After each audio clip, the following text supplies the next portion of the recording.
Kath, come over here, please.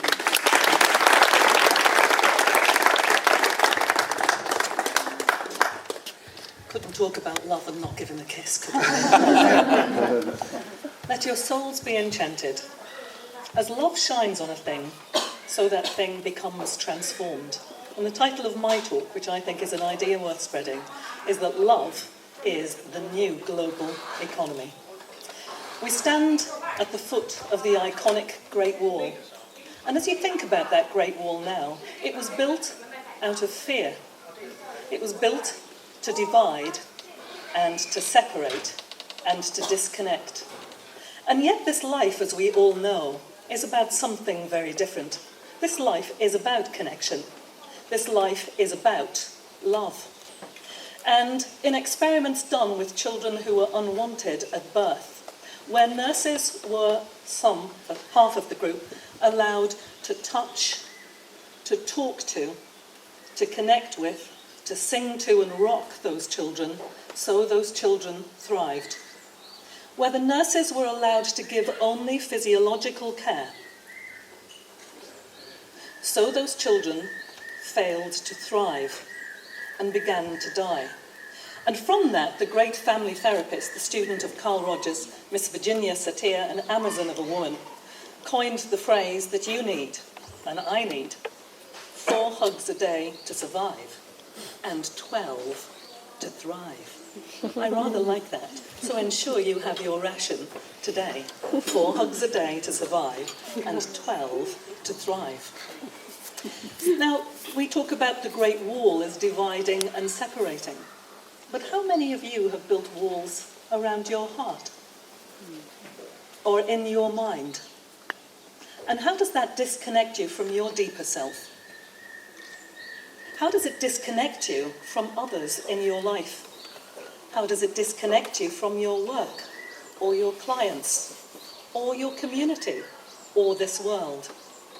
This is about breaking down barriers. And in a presentation at the BBC last year, I was asked about how to be successful and how to inspire others to success. And I said, there's only one thing that I use, along with my good mind, but it is my good heart. And I use a great deal of love in all of my work. And I find that it opens people wide open to the possibility of transformation and to change. And I ask you to think for a moment now, if you could tolerate the idea for only 1 minute of complete and total love for yourself, now what would be possible in your one wild and precious life? One wild and precious life, what would be possible? If you could not believe in yourself for only 1 minute, now what would be possible?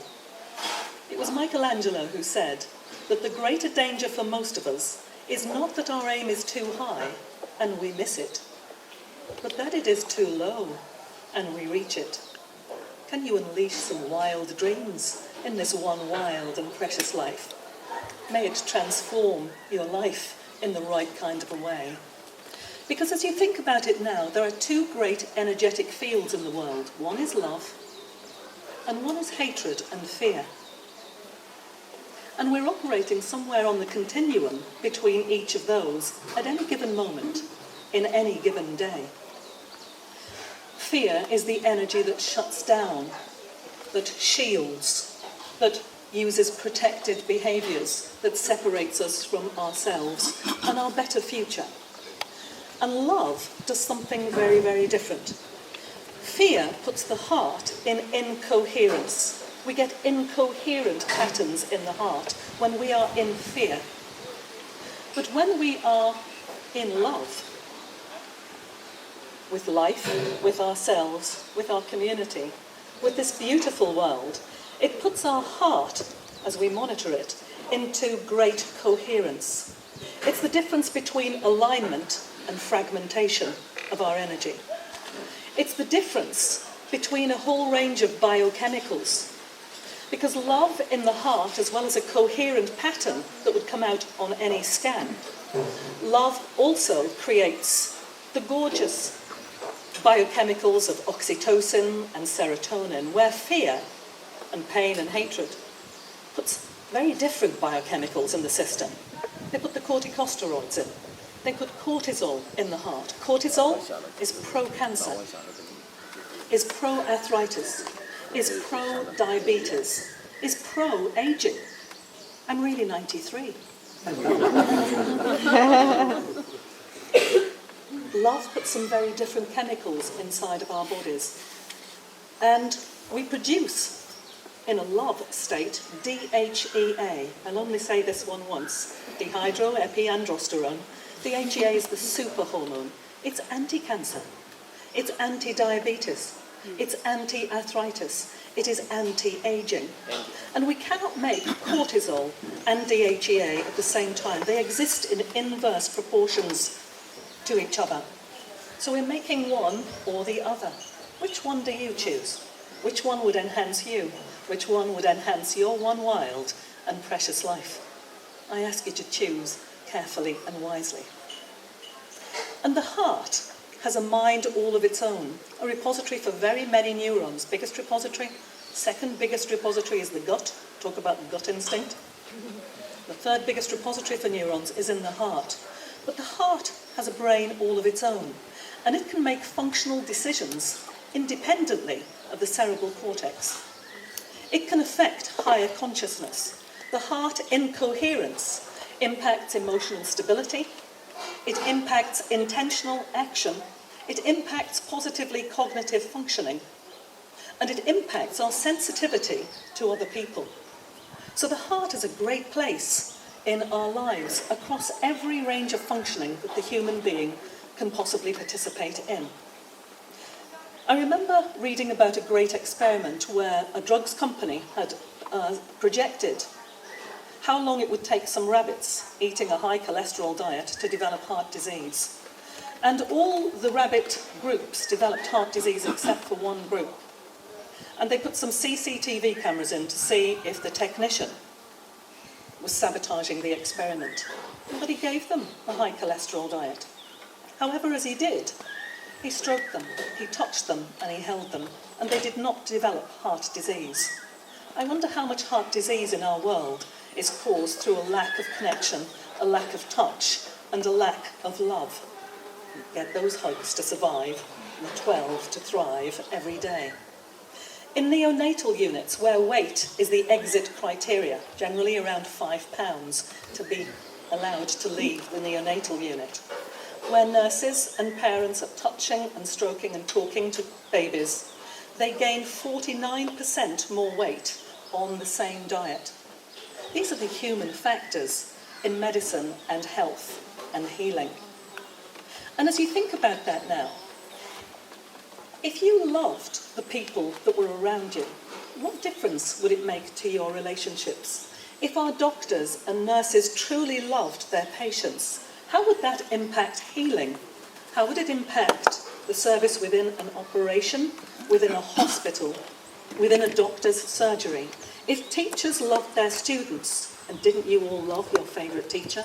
Because probably they loved you, and they saw something in you that some of the teachers did not see. What would be the impact on those students? If bosses truly loved their staff, how would working conditions be for you? If the staff in turn truly loved clients and customers, what would the difference be in the economy of that company? Love impacts happiness in the workplace, and happiness in the workplace affects performance, productivity, and bottom line profitability, and massively impacts customer care. Love truly is the new global economy. And as you think about a place for love in your life, can you think about it in a different way? Love is truly an action, not just a feeling. How can you actualize love in your life? And what does that mean for each different person that you meet? But there's a different way to be, in that true enlightenment comes when we are very present with love, with kindness and compassion. So how can you be love in your life? And remembering it is its own reward, it releases delicious chemicals on the inside of you that boost your health and well-being and boost all of your cognitive functioning as well as every relationship right across your one wild and precious life. Love may kickstart this economy when bosses begin to impact their workers with genuine care, genuine love, and think about serving their clients in that kind of way. Love brings the most highest level of service in any organisation, whether a not-for-profit or whether a highly competitive and profitable one. It allows us to do business like there is a tomorrow. No cash and grab in this recession that's global. No cash and grab, but doing business like there is a tomorrow, with a view to continuing relationships and continuing high service wherever we are and whatever it is that we do. What would happen if you did as you loved? And loved what you did? And what stops you from that? What stops you from that? What would happen if you only did what you loved? How would the world change? How would you impact the world? What would be the ripples and the echoes from your one wild and precious life? So I encourage you today to be the love that you seek. But love is an inside job. Sometimes we look to attach it from outside sources, when actually the love that we feel on the inside is the love that we generate on the inside. It was Gandhi who said, "Be the change you wish to see in the world." I encourage you to be the love that you wish to see in the world. There's a great Chinese proverb that says, "When there is light in the soul, there is beauty in the person. When there is beauty in the person, there is harmony in the house. When there's harmony in the house, there is order in the nation. And when there's order in the nation, there is peace in this world. And the first peace is self-peace." Take a moment to breathe into your heart space and to enjoy the quiet love within that can transform your very own one wild and precious life. Namaste. The light in me bows to you.